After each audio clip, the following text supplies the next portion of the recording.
Boa noite, meus irmãos.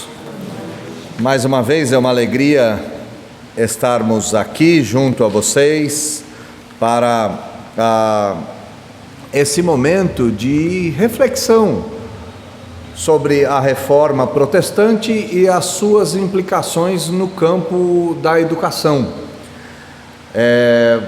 Esse mês é o mês onde nós comemoramos o aniversário da Reforma Protestante. Agora, no dia 31 de outubro, nós comemoraremos 506 anos do dia em que Martinho Lutero afixou suas 95 teses no castelo, na porta do castelo de Wittenberg. E a Reforma Protestante, ela tem implicações das mais variadas do campo educacional. Eu quero retroceder, a minha ideia aqui é retroceder antes da escola, antes da educação doméstica, para o alvo e o princípio da educação. A Reforma Protestante, ela trabalhará a educação, tanto a educação escolar quanto a educação doméstica, mas eu quero dar um passo atrás.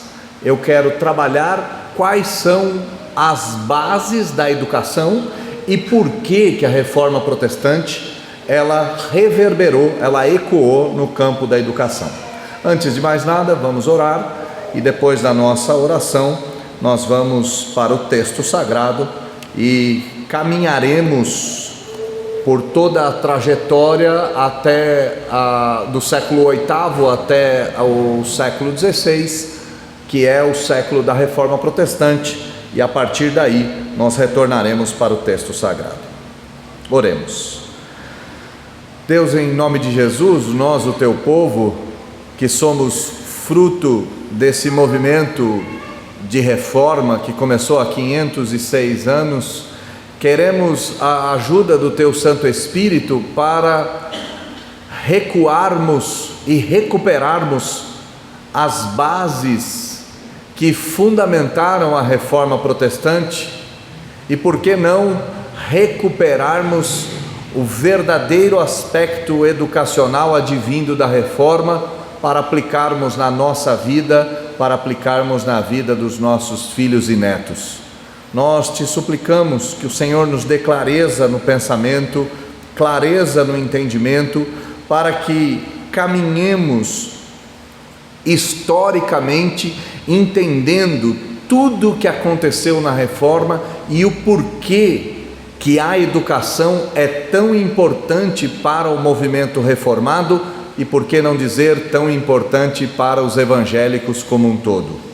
Nos ajude, Senhor, então, a caminharmos historicamente, nos ajude, Senhor, a entendermos os motivos pelos quais a educação é importante para o movimento reformado e, por fim, nos ajude a aplicarmos isso no nosso dia, no tempo que se chama hoje, dentro do nosso lar ou dentro das instituições às quais o Senhor mesmo tem nos posto. Pedimos a sua ajuda, orando em nome de Jesus. Amém.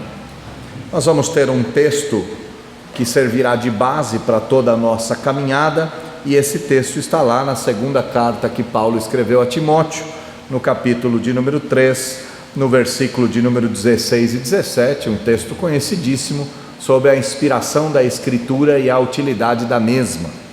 Segunda carta que Paulo escreveu a Timóteo, capítulo de número 3, versículos 16 e 17.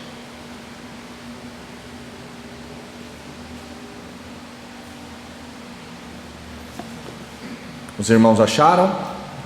O texto diz: toda a Escritura é inspirada por Deus e útil para o ensino, para a repreensão, para a correção, para a educação na justiça, com o propósito de que o homem de Deus seja perfeito e perfeitamente habilitado para toda boa obra. Marca aí na sua Bíblia, nós vamos voltar ao final da nossa fala e vamos recorrer a esse texto como fechamento de tudo aquilo que eu tenho para falar com vocês nessa noite. Nossa história deve começar de forma pedagógica com o surgimento do Islã. O Islã vai surgir no ano 622 da nossa era, na Península Arábica. Um homem chamado Maomé ou Mohammed vai atribuir para si uma nova revelação. E essa nova revelação é uma mistura da religião judaica com o cristianismo, com aspectos do zoroastrismo. Mohammed vai cativar rapidamente uma multidão de fiéis. E se nós colocarmos do ano da morte de Maomé, 100 anos depois, no ano 732, aquilo que surgiu na Idade Média estará guerreando às portas de Paris, tomando grande parte da Europa. O Islã tem um crescimento absurdo e avassalador. O Islã vai tomar grandes centros do cristianismo histórico. Alexandria, por exemplo, no Egito, centro de uma das escolas teológicas mais importantes do primeiro, do segundo e do terceiro século, vai cair sob o martelo do Islã muito rápido.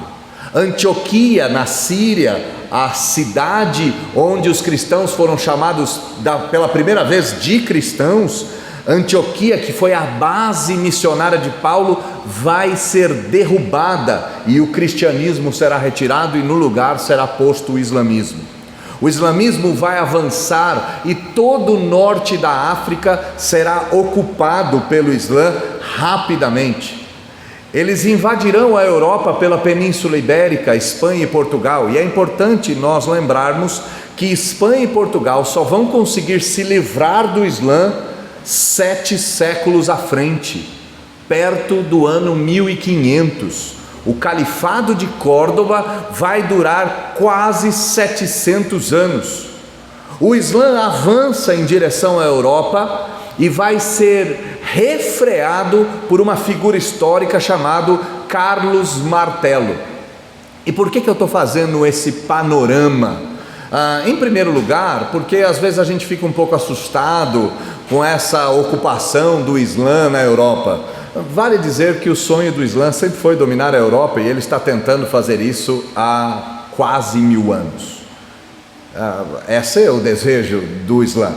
Essa é a grande vontade do Islã, e o Islã avança em direção à Europa. Já avançou pela guerra, hoje avança pelos grupos de refugiados. Não é o meu tema aqui falar do Islã, nem nada disso. Meu tema não é falar sobre os aspectos missionários na Europa, mas é importante nós enxergarmos que todos os refugiados, ou a grande parte dos refugiados que vêm do mundo islâmico, seja africano ou seja na Ásia, estão em idade militar e são homens solteiros. Isso não é à toa, né? Uma multidão, hoje, por exemplo, em Londres, 100.000 pessoas estavam reunidas numa passeata pró-Palestina. A Europa hoje está tomada por muçulmanos em todos os lugares, com exceção da Polônia ou com exceção de mais algum ou outro local. O Islã sempre quis a Europa e no ano 732 quase conquistou. Numa batalha famosíssima, Carlos Martelo consegue refrear o impulso do Islã e os descendentes de Carlos Martelo serão os responsáveis pela recuperação das escolas na Europa. E é por isso que eu toquei no Islã. Apenas para colocar aqui um ponto histórico de como as escolas foram criadas, ou melhor, como as escolas foram recuperadas na Europa. No século VIII, então, vai surgir os descendentes, ou o grande descendente de Carlos Martelo, que é chamado de Carlos Magno. E Carlos Magno, segundo a história, alguns historiadores vão dizer que ele era analfabeto. Carlos Magno tem um desejo de recuperar a educação e o cristianismo na Europa toda. A Europa tinha sido atacada pelo Islã. A Europa tinha sido agredida por uma outra religião. Carlos Magno vai recuperar a religião por meio da escola. Ele vai chamar um monge beneditino chamado Alcuino, um homem genial, e esse homem genial vai fazer uma reforma educacional na Europa inteira, e essa reforma será responsável pela criação das escolas monásticas, que eram a escola do lado de mosteiros, e as escolas catedrais, que eram do lado da sede de um bispado. Para a gente tentar entender, em São Paulo nós temos a Catedral da Sé, que ela é dirigida por um bispo. As escolas catedrais estavam debaixo da mão de um bispo. Um bispo nada mais é do que um supervisor de uma grande região de igrejas católicas. Alcuino vai produzir escolas aos milhares na Europa. E essas escolas, depois de 300 anos, darão origem às universidades. Entenda bem a linha histórica. O Islã vai ser criado lá no Oriente Médio, vai invadir a Europa, vai destruir grande parte da Europa. Uma família de reis, consegue expulsar o Islã. Um descendente desses reis vai recuperar a fé, recuperar o catolicismo na Europa. E essa recuperação será feita por intermédio das escolas. Grave bem isso. A fé cristã sempre compreendeu, tanto nos católicos quanto nos protestantes, que a escola era uma ferramenta importantíssima para a consolidação da fé e expansão missionária. Sempre foi assim. Isso não acontece nos últimos 100 anos, isso acontece nos últimos 2.400 anos, ok? Então nós estamos falando de um grande período de escolas. Se nós olharmos somente para Alcuino, nós estamos falando de pelo menos 1.200 anos, onde do lado de cada escola havia uma igreja, do lado de cada igreja havia uma escola. Essas escolas vão se desenvolver na Europa. Um desenvolvimento lento, um desenvolvimento demorado, mas esse desenvolvimento vai acontecer. 300 anos depois de Carlos Magno, nós teremos o surgimento da primeira universidade. E aqui é uma grande disputa de qual é a primeira universidade da Europa, mas a maioria dos historiadores vão dizer que ela surgiu na Itália no século XII, perto do ano 1180 ou coisa assim. Depois da Universidade de Bolonha, nós teremos a Universidade de Paris e depois a Universidade de Oxford, na Inglaterra. Surgimento das universidades tem 800 anos. As universidades surgiram há 800 anos atrás. E por que eu estou fazendo todo esse panorama?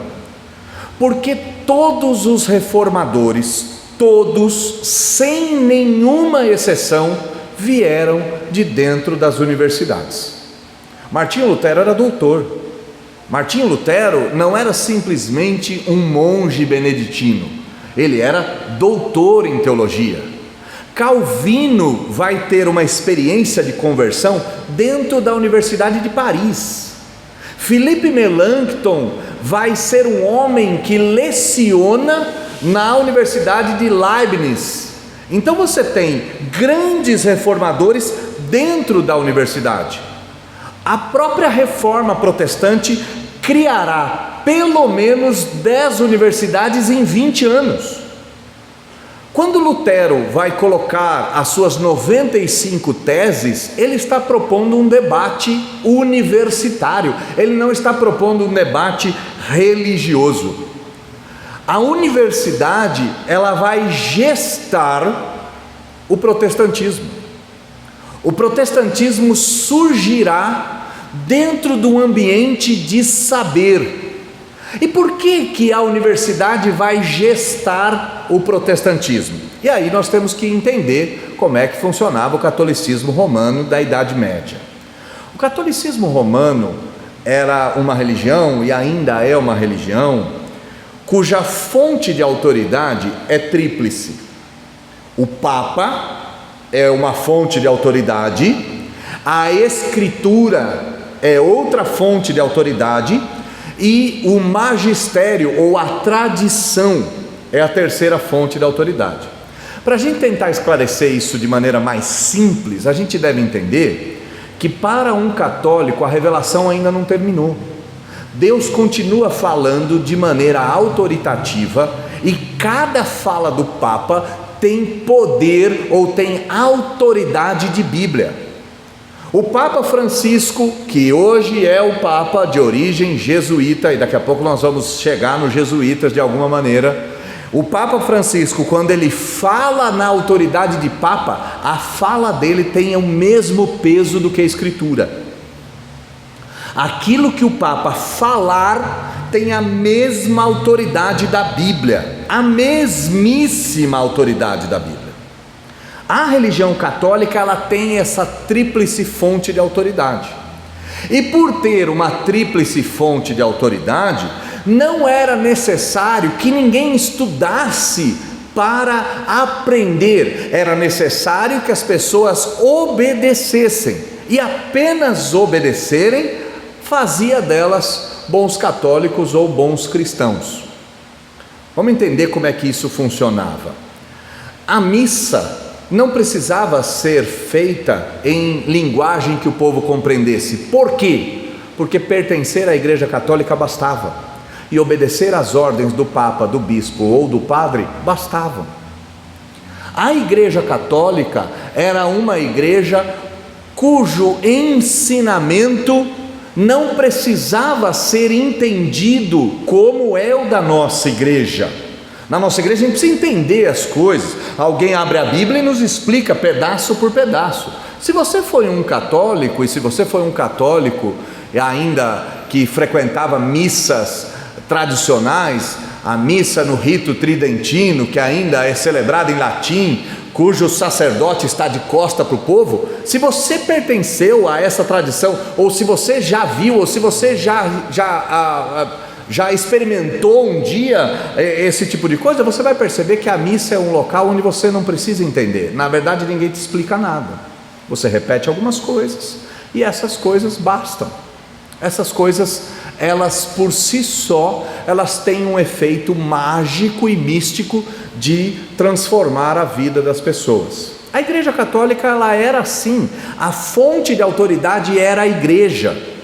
Mas com as universidades começa uma longa jornada de estudo, e nesses estudos se estudará os pais da igreja, se estudará as escrituras nas suas línguas originais, grego e hebraico, se estudará toda a cultura que foi armazenada por 1400, 1200, 1100 anos antes do surgimento das universidades.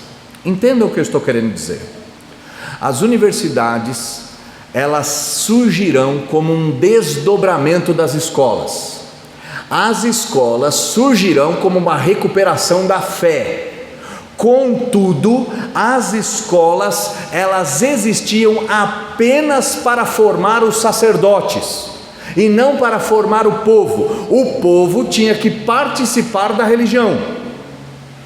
Quando a universidade se consolida, começam a estudar a Escritura, começam a estudar os antigos textos, começam a estudar os antigos livros. A universidade será responsável por colocar a Bíblia na mão de pensadores. E aqui uma fala que é das mais fortes de Lutero e que poucos de nós conhecem. Lutero disse certa feita que até os seus 25 anos de idade ele nunca tinha visto uma Bíblia na sua vida. Ele nunca tinha chegado perto das Escrituras. Ele imaginava que aquilo que era feito na missa, aqueles pequenos trechos, eram todos os trechos que tinham da Escritura. E se você já frequentou uma missa, você sabe que são pequenas partes do Evangelho que são citadas. Lutero entendia que a palavra de Deus era aquilo, e aquilo por si só era toda a revelação de Deus. Ele conta que certa feita buscou numa biblioteca a Escritura, e quando ele a encontrou, ele ficou maravilhado por saber a quantidade de textos que ela possuía. Então entendam, a universidade vai colocar o texto sagrado nas mãos de pensadores, e será o texto sagrado que vai criar a reforma protestante. Você sabe muito bem que Lutero, lendo a carta de Paulo aos Romanos, vai ser despertado pelo texto que é do Antigo Testamento, que está sendo citado por Paulo, que diz que o justo viverá pela fé.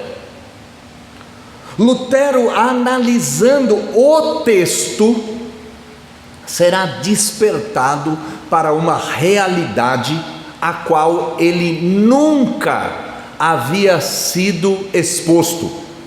Lutero não havia sido exposto para uma salvação em Cristo apenas, por uma salvação advinda da graça apenas, por uma salvação criada apenas pela fé, por uma salvação que glorifica apenas a Deus, por uma salvação que está ancorada em Cristo e em sua palavra e na fé, e somente nessas coisas. Eu estou citando somente para que a sua mente já consiga fazer os links com os solas. Os 5 solas da Reforma Protestante quais são? Sola Scriptura, sola gratia, sola fidei, solus Christus e soli Dei gloria. Lutero, recorrendo à Escritura, vai compreender que somente a Escritura detinha a palavra de Deus. A palavra de Deus não estava sendo ainda criada por meio dos documentos da igreja. A palavra de Deus não estava sendo produzida por meio da fala do Papa. A palavra de Deus estava na Escritura. Lutero vai entender que as Escrituras falam de Cristo, e Cristo apenas. A fé em Cristo é suficientemente grande para salvar o pecador. Lutero vai, por meio da análise da Escritura, entender todas essas verdades, que serão verdades levantadas pelos reformadores. Então continua caminhando aqui na minha linha de raciocínio. O Islã vai invadir a Europa vai conseguir expulsar o Islã, mas quando a Europa expulsa o Islã, começa a recuperação da religião. A recuperação da religião se dá com a escola. As escolas, com o decorrer dos anos, vão virar as universidades. As universidades vão começar a estudar os textos antigos: Aristóteles, Platão, Cícero, Sêneca, o Novo Testamento, Agostinho e tantos outros textos antigos. E esses textos antigos vão começar a falar forte no coração dos reformadores. A mesma experiência terá Calvino na França. É interessante, Lutero 1517, Calvino 20 anos depois, um pouquinho menos, terá a mesma experiência em outra universidade. Philippe Melanchthon, em outro lugar da Alemanha, vai ter a mesma experiência. Farel, Basel, Martin Bucer e tantos outros reformadores terão a mesma experiência. Por meio do estudo do livro, eles descobrirão um Deus que salva e que transforma pecadores. A gente precisa entender então o que aconteceu na Reforma Protestante. Na Reforma Protestante, o que nós temos é uma mudança da fonte de autoridade. Quem tinha autoridade antes da reforma? A igreja e o Papa. O que a igreja dizia era lei, mesmo se fosse contrário às Escrituras. O que o Papa dizia era lei, mesmo se for contrário às Escrituras. E tanto é que nós temos isso hoje em dia. O Papa Francisco fala cada bobagem e os católicos ficam desesperados com essa bobagem, mas nada eles podem fazer, porque a palavra do Papa é autoritativa, inerrante e infalível. O que o Papa fala é palavra de Deus. Tanto é que ele é o sumo vicário de Cristo, o grande representante de Cristo na terra. Cristo fala pelo Papa, Cristo fala pelos documentos da Igreja Católica, Cristo continua falando, e todas as falas vindas do Papa têm a mesma autoridade da Escritura. Na Reforma Protestante, isso era igualzinho nos nossos dias. O que nós temos na Reforma Protestante? Uma mudança de autoridade. Sai o Papa, sai a Igreja e entra a Escritura. Sai a religião, sai a tradição, sai o magistério, sai a antiguidade. Essas coisas vão ser retiradas e no lugar dessas coisas o que estará é a Escritura. A reforma, de forma muito simples, mas ao mesmo tempo muito profunda, é uma mudança da fonte do conhecimento. Antigamente as pessoas conheciam as coisas por meio da igreja. Na reforma, as pessoas passam a conhecer as coisas por meio da Escritura. E aqui nós temos um grande problema. E qual é o problema? 95% das pessoas na Europa, antes da Reforma Protestante, eram analfabetas. E por que elas eram analfabetas? Porque elas não precisavam estudar nada. Elas aprendiam por meio da autoridade. Lembra que eu disse? A igreja dizia, deve ser feito. Havia somente uma questão de obediência e não de compreensão. Não era necessário compreender nada, era somente necessário obedecer. Pois a igreja era a mãe dos fiéis, o Papa era o representante de Cristo na terra, a tradição era a continuidade dos escritos de Pedro ou dos escritos apostólicos, o magistério, o conjunto de legisladores da Igreja Católica detinham a revelação de Deus, e cada novo escrito era a vontade de Deus. E o que o povo deveria fazer? O povo deveria obedecer. Bastava então que alguém lesse essas coisas. Por isso que a missa era uma missa em latim. O povo não precisava entender nada, o povo tinha que participar, e bastava. Se bem que o latim era a língua religiosa para os católicos, e é até hoje, mas tudo bem. Essa língua religiosa não poderia ser, ou não precisava ser compreendida. Paulo já disse coisas contrárias a isso na sua carta aos Coríntios. Ele disse: se alguém falar alguma palavra que ninguém consiga compreender, essa palavra de nada vale. Essa é a nossa crise contra os pentecostais, por exemplo. Nós falamos contra os pentecostais de que aquelas manifestações de línguas não edificam ao povo. E nós falamos essas coisas baseado em Paulo. Se alguém falar palavras que ninguém entende, como as pessoas que ouvem poderão ser edificadas? O argumento de Paulo é: quem fala palavras estranhas ou idiomas outros, edifica a si próprio. Vamos tentar dar um exemplo aqui. Eu falo português e olhe lá, então eu não falo outro idioma. Mas imagine você que eu viesse aqui e começasse a falar tudo que eu estou falando em alemão. Você entenderia alguma palavra do que eu estou dizendo? A resposta é não. Mas eu entenderia tudo que eu estou dizendo porque eu falo alemão. Por isso que quem ora em línguas edifica a si próprio, porque ele fala alguma coisa que ele compreende. Quando alguém fala alguma coisa que outras pessoas não compreendem, essa fala é nula, diz Paulo. Mas a Igreja Católica não levava isso em conta.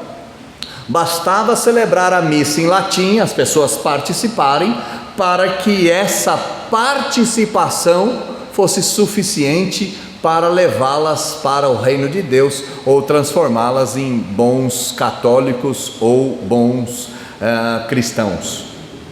Na reforma você vai ter essa ruptura, e o problema é que ninguém sabia ler. Quem ia para a universidade? Quem ia para a universidade eram os nobres, eram o clero. Para formar um padre era necessário estudar. Até hoje a Igreja Católica, para alguém ser padre, precisa fazer 4 anos de teologia e 3 anos de filosofia. Somente com 7 anos de estudo é que alguém se torna padre. Até hoje, 7 anos de estudo. Ninguém se torna padre do dia para a noite, simplesmente porque acordou e disse que vai ser padre. É necessário que ele estude, é necessário que ele aprenda. A mesma coisa na nossa igreja. Ninguém simplesmente levanta e diz: agora, a partir de agora eu sou pastor. Isso não acontece na igreja presbiteriana. Ele vai ter que ser avaliado pelo conselho, o conselho vai ter que encaminhá-lo para o seminário, para o presbitério. Depois de 4 ou 5 anos ele sai de lá, 1 ano de licenciatura, é avaliado, e aí, se tudo correr bem, ele é ordenado depois de 6 anos. A nossa igreja tem essa mesma estrutura, baseada no ensino, baseada no aprendizado. Quem ia para as universidades? Os filhos dos nobres, aqueles que tinham vocação sacerdotal, ou que a família queria como padre, como bispo, como cardeal, ou até mesmo como papa. Haviam interesses políticos. E a burguesia que tinha acabado de surgir, que eram os comerciantes da época. Então nós estamos falando de um pequeno percentual, uma pequena percentagem de pessoas que iam para a universidade. A grande maioria trabalhavam em casa e trabalhavam com serviços manuais. Se a fonte de autoridade está saindo da Igreja Católica, está indo para a Escritura, e todo mundo não sabe ler, ou a grande maioria, o que era necessário fazer? Ensinar o povo a ler.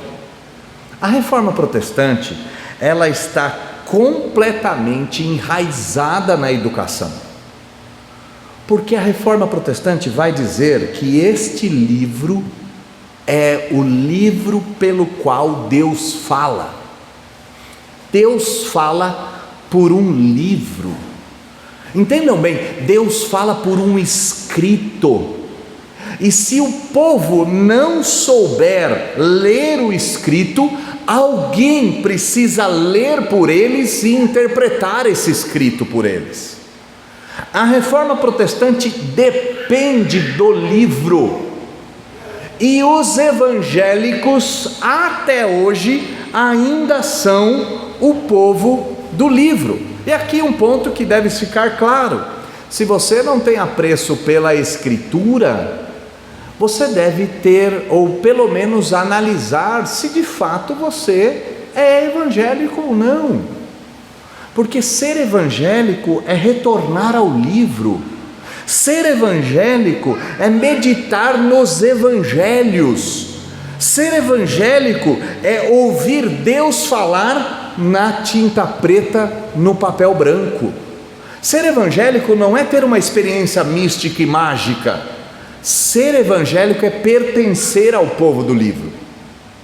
A Reforma Protestante vai entender isso de tal forma, que Lutero vai dizer uma frase que é mais ou menos assim: a escola é a ferramenta mais importante para transformar uma nação.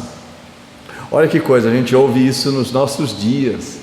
A gente ouve isso nos nossos professores dizendo: a escola salvará o país. Lutero dizia isso há 500 anos atrás. Há 500 anos atrás. E algumas informações que talvez nós não tenhamos.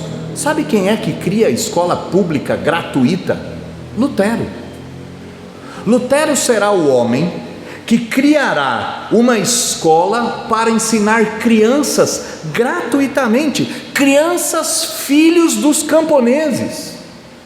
Lutero vai dizer uma frase que diz o seguinte: quando nós investirmos um florim numa arma, é necessário investir 100 na educação. Olha o que ele está dizendo: quando a gente gasta R$1 para comprar uma arma ou para investir em segurança, nós devemos investir 100 em educação.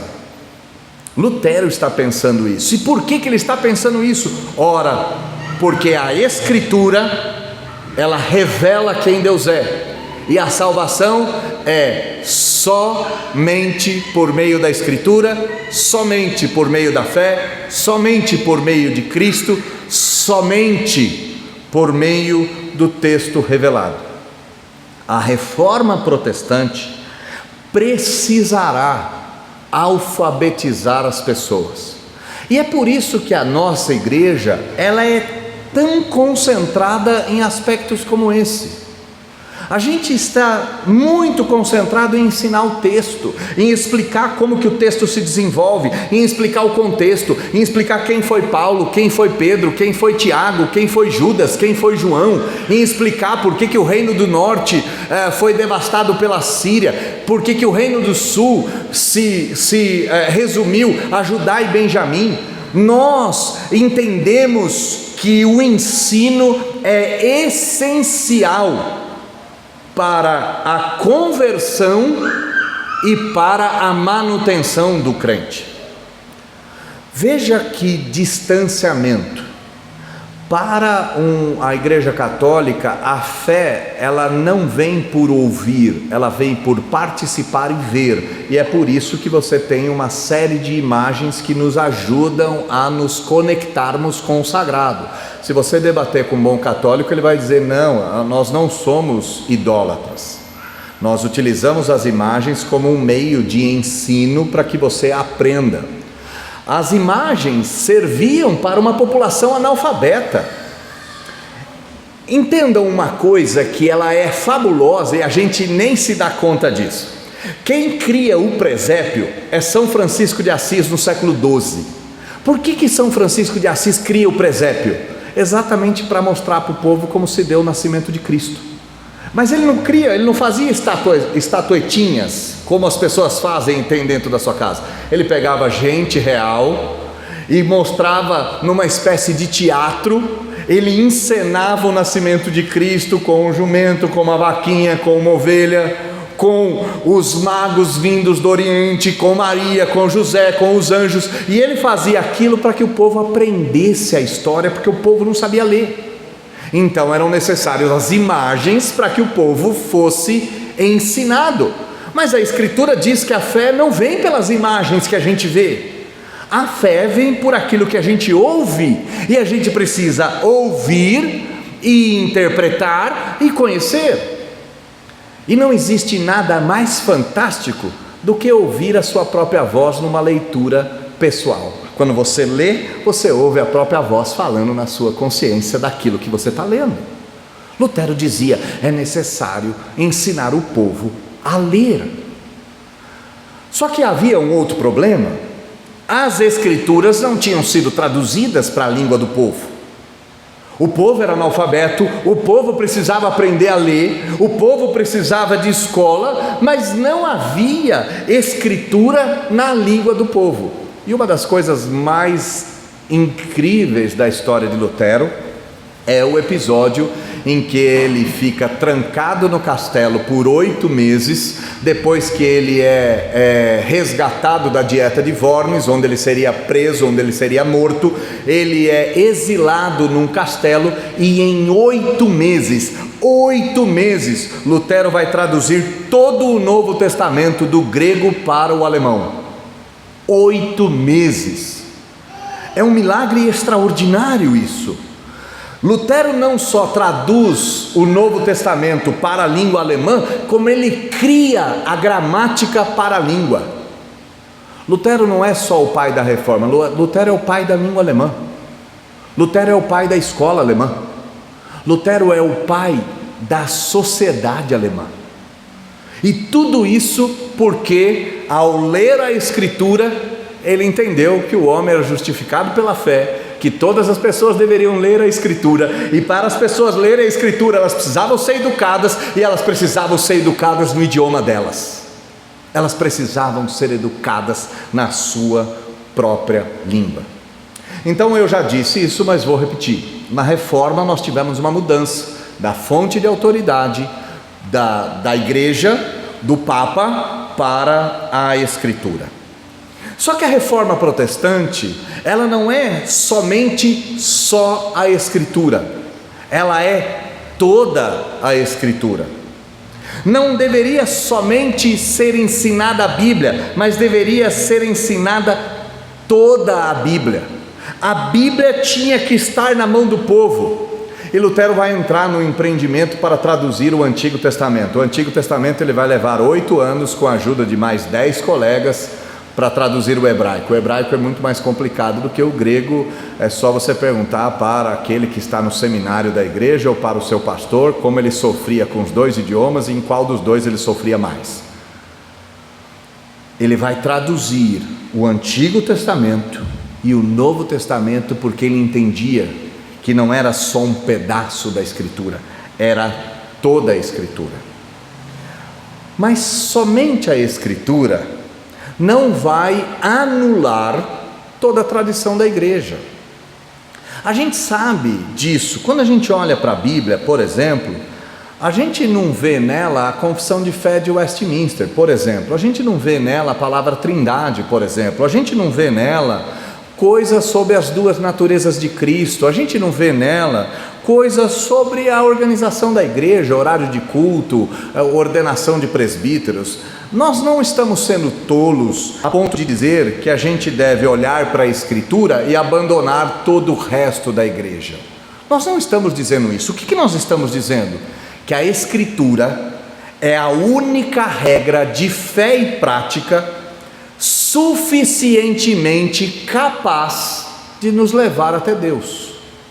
A Escritura é a forma ordinária pela qual Deus se revela a nós.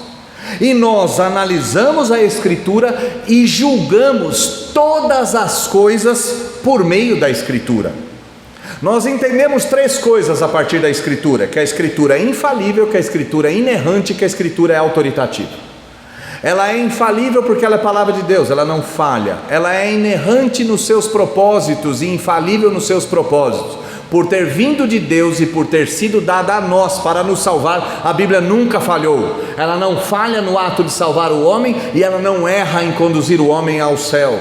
E ela é autoritativa como ela é palavra de Deus e por ser palavra de Deus.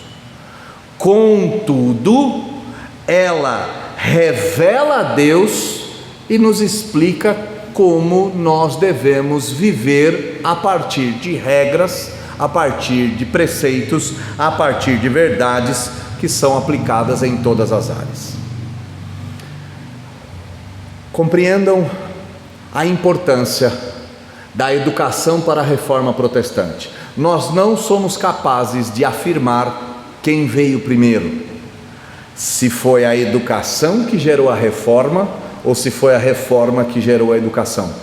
Mas o que nós temos certeza é que a educação só existe para levar os homens a conhecerem a santa, infalível, inerrante, autoritativa palavra do Senhor. Trazendo para o nosso tempo, percebam como a educação do nosso tempo se desviou desse propósito. Por que uma pessoa estuda nos nossos dias? Qual é a fala dos pais? Você precisa estudar para ser alguém na vida. Por que a pessoa se mata para estudar e para passar numa universidade? Ela faz tudo isso para ter uma carreira e ganhar dinheiro. Os antigos diziam: você vai estudar para não ter a vida que eu tive.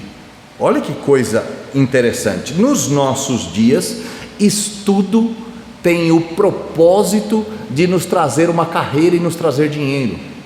Mas a reforma protestante vai dizer: não, o estudo é necessário para que nós entendamos a Bíblia. O estudo é necessário para que a gente compreenda a Escritura.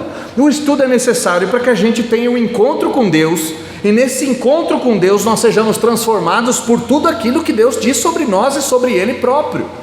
A reforma protestante queria educar o povo não para o povo ficar rico.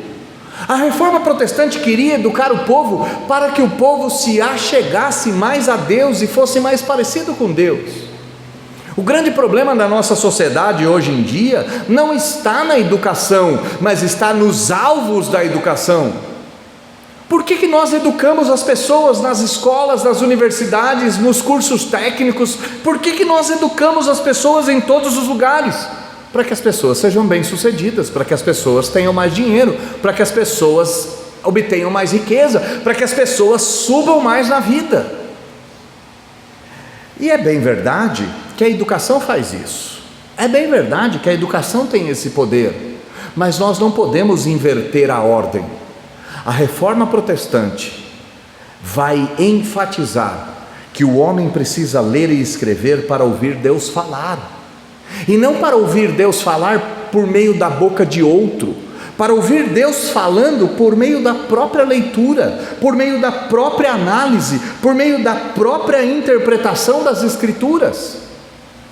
Calvino dizia que as Escrituras, elas são suficientemente claras para revelar quem Deus é, quem nós somos e o que nós temos que fazer.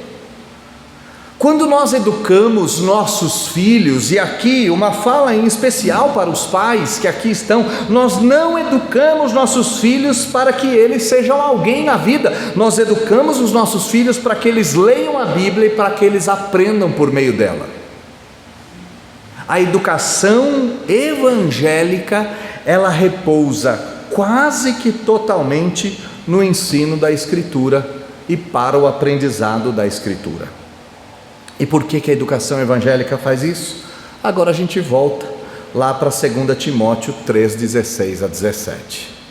Por que a educação reformada e evangélica enfatiza que o objetivo do homem culto ou do homem ensinado é ler a Escritura?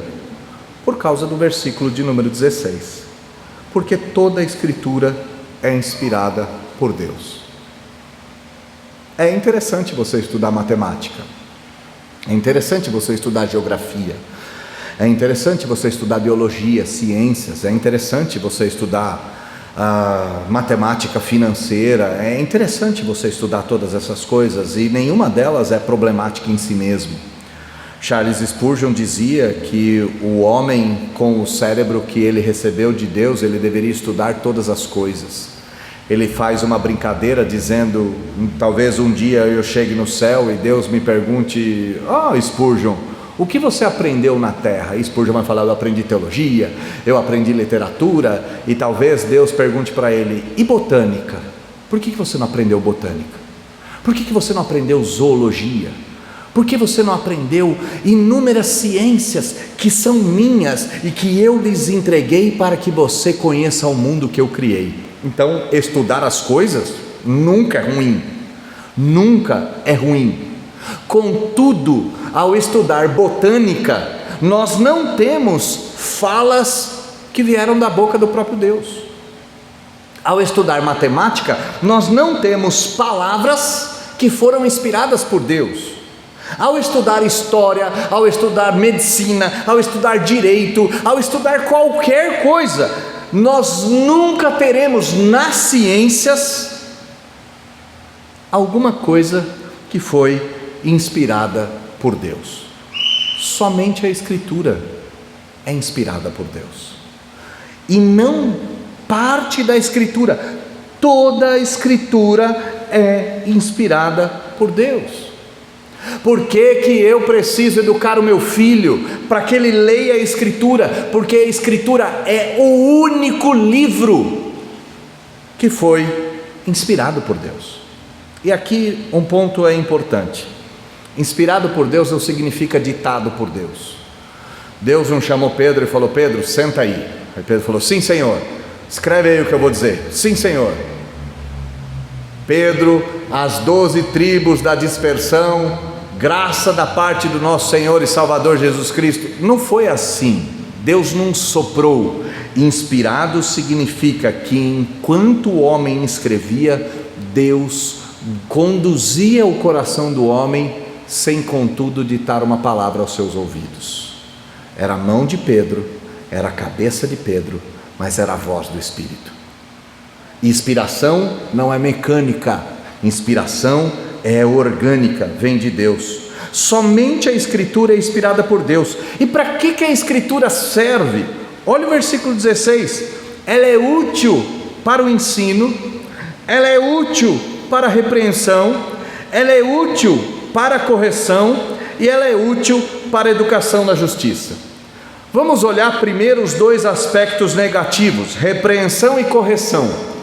A Bíblia serve para repreender o faltoso e corrigir aquele que se desvia. Por que eu ensino alguém a ler e escrever lá nas nossas escolas? Minha esposa tem escola, minha esposa hoje está em Belo Horizonte num evento de arrecadar dinheiro para que nós consigamos atender escolas na África. Por que é que nós temos escola? Para que as crianças conheçam a Bíblia, pois a Bíblia é útil para repreender o faltoso e corrigir o perdido. A gente não repreende quem falta, ou quem está em falta, ou quem está no erro, de forma eficaz, com outra coisa. A gente só é capaz de fazer isso com a Bíblia. A gente só corrige o caminho das pessoas com a Bíblia. A Reforma Protestante entendeu isso claramente. Era necessário ensinar todo mundo a ler, porque por meio da leitura eles aprenderiam a Bíblia, e por meio da Bíblia eles seriam educados na piedade, eles seriam repreendidos nos seus erros e eles seriam corrigidos no seu caminho. A Bíblia é útil para ensinar o que o homem precisa saber. Essa semana, conversando sobre educação, conversando com pessoas de educação, pessoas que não são cristãs, e uma delas dizia o seguinte: nós precisamos educar as pessoas para mudar a vida das pessoas. Nós precisamos oferecer curso técnico para as pessoas serem transformadas. E é verdade, a educação faz isso. Mas pensem comigo, se eu educo alguém para que ele fique rico em 80 anos, isso é bom. Mas se eu educo alguém para que essa pessoa fique rico em 80 anos e passe a eternidade no inferno, isso é loucura. Isso é loucura. Eu tenho que ensinar aquilo que irá salvá-lo, eu tenho que ensinar a verdade eterna, eu tenho que educá-lo na justiça. Olha o que o texto diz: toda a Escritura é inspirada por Deus. O ponto do negativo, aquilo que é negativo, você repreende e corrige. Aquilo que é positivo, você ensina e educa para que essa pessoa seja transformada. Reforma Protestante sempre trabalhou com educação, porque os crentes só serão transformados por meio da Escritura. Ninguém será transformado porque conseguiu um diploma novo. E aqui uma das falas mais batidas da igreja, mas mais verdadeiras. Os pastores dizem: frequente a escola dominical, pois o diploma será entregue no céu. E essa é uma das grandes verdades. Essa é uma das grandes verdades. Na escola dominical é ensinada a Escritura, e a Escritura que é ensinada na escola dominical ensina o homem e educa o homem para que ele viva na justiça de Deus e justificado pelo Senhor. Qual é o propósito final da Escritura? Toda a Escritura é inspirada por Deus com um propósito. Olha o versículo de número 17: de aperfeiçoar o homem e transformá-lo em apto para toda boa obra. Eu digo isso lá na escola. Eu não quero, e eu falo isso diante de Deus, eu não quero que um aluno meu se torne governador do estado no terceiro casamento. Eu não quero que um aluno meu se torne presidente de multinacional com 3 amantes. Eu não quero que um aluno meu se torne chefe da polícia militar e se torne homossexual. Eu não quero que um aluno meu se torne juiz de direito e consiga e seja corrompido pelo tráfico de drogas. Eu terei falhado nesse sentido, eu falharei absurdamente. O meu grande objetivo como educador é fazer com que por meio da Escritura esse homem se torne perfeito. Em outras palavras, que esse homem seja parecido com o Senhor Jesus. E aí, se ele vai ser presidente de multinacional ou se ele vai ser auxiliar da limpeza do banheiro, pouco importa. Pouco importa no fim das contas, porque esse homem se parece com Jesus na multinacional ou no banheiro. O grande objetivo da educação é ensinar a Escritura para que esse homem seja aperfeiçoado e alguém olhe para ele e diga: ué, como esse homem parece com Jesus. Eu ouvi um pastor, certa feita, em que esse pastor dizia que a filha desse pastor havia feito seminário, eles são batistas, havia feito seminário no Palavra da Vida da Argentina. O Palavra da Vida é um seminário batista que tem em vários lugares do Brasil e do mundo. E todas as férias a filha voltava do seminário com uma amiga argentina. E esse pastor sarrista fez a seguinte piada. Para minha surpresa, porque ela era uma argentina, ela se parecia tanto com Jesus, tanto com Jesus. E aí a piada dele dizia: como é que um argentino pode se parecer com Jesus?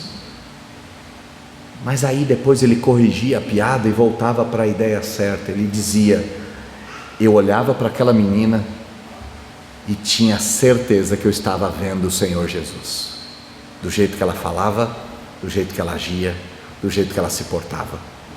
A educação serve para ensinar a Bíblia, e ensinando a Bíblia a gente transforma os nossos pequeninos em pequenos cristos de fato. E na hora que essas pessoas começarem a serem aperfeiçoadas, aí e somente aí eles se tornam perfeitos para qualquer coisa. Versículo 17: a fim de que o homem de Deus seja perfeito e perfeitamente habilitado para toda boa obra. Como é que a gente encerra isso? Eu encerro mais uma vez dizendo que a reforma protestante vai trocar a autoridade.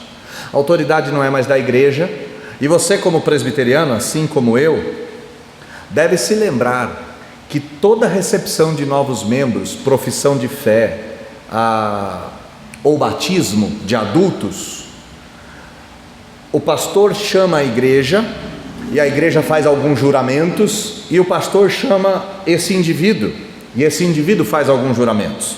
E o pastor costuma dizer algo mais ou menos assim: você jura obedecer e respeitar as regras e as leis da igreja presbiteriana enquanto estas forem bíblicas, enquanto essas estiverem de acordo com a Escritura. Quem diz qual é a verdade não é a igreja presbiteriana, é a Escritura. E você e eu devemos ser presbiterianos enquanto a igreja presbiteriana for bíblica. No dia que ela deixar de ser, vamos todos embora daqui, porque a nossa regra de fé não é a igreja, a nossa regra de fé é a Escritura. E louvado seja Deus que a nossa igreja tem se mantido nos últimos 500 anos fiel à Escritura. Louvado seja o Senhor que você é membro de uma igreja bíblica. Louvado seja Deus. Mas note, a fonte de autoridade não é a igreja, a fonte de autoridade é a Bíblia. E é por isso que você precisa ser educado, você precisa ler, você precisa saber e entender um texto, você precisa olhar um texto e entender o que significa a palavra conjuro-te aqui no versículo 1.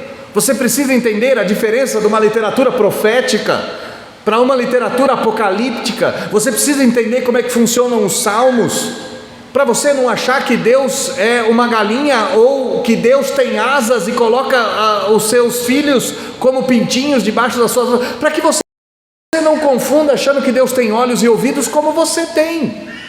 Você precisa aprender o máximo possível para aprender a Bíblia.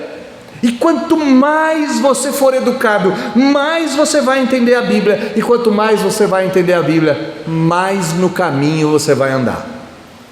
Porque a Bíblia é útil para a educação, a Bíblia é útil para o ensino, a Bíblia repreende e corrige, a Bíblia faz com que você se pareça com Cristo, e a Bíblia te deixa apto para trabalhar em qualquer lugar. Nós não educamos nossos filhos para que eles fiquem ricos. Nós não escolhemos escola para os nossos filhos para que eles subam na vida. A gente faz essas coisas exatamente para que eles aprendam mais da Bíblia, para que eles conheçam mais a Escritura. Mas talvez você diga: pastor, Existe alguma escola que tenha isso? Eu não conheço nenhuma. Pois bem, o último ponto na minha fala: os reformadores, mesmo criando escolas, mesmo criando universidades, mesmo pensando em educar o povo na língua do povo e traduzindo a Bíblia, eles nunca separaram a educação de dentro do lar. Quem ensina a Bíblia, quem ensina as crianças, são os pais. É você. Você tem obrigação de ler a Bíblia para o seu filho enquanto ele não sabe ler. A gente não faz isso aqui. A gente não faz quando a pessoa vem trazer a criança para o batismo. A gente não faz: pai, você jura diante da igreja que você vai ler a escritura por ele e vai orar por ele até que ele tenha condições dele mesmo fazer a leitura. E o que a gente diz aqui na frente? Sim. Pois bem, é sua responsabilidade, é minha responsabilidade. A escola, ela auxilia na educação dos filhos, mas quem educa os filhos? Quem ensina que a Bíblia é a palavra de Deus? Quem deve ensinar os filhos a eles aprenderem a Escritura e tudo que envolve a Escritura? Em primeiro lugar, é o pai e a mãe, é o avô e a avó, é o tio e a tia, é a família, é o centro mais nervoso da sociedade, isto é, dentro do lar, a família formada por pai e mãe, avô e avó, ou quem mais mora dentro de casa. A reforma protestante depende da educação, a educação depende da reforma protestante, a educação só existe para ensinar a Bíblia faz com que eu e você sejamos aperfeiçoados, e quem ensina a Bíblia em primeiro lugar é pai e mãe para as crianças.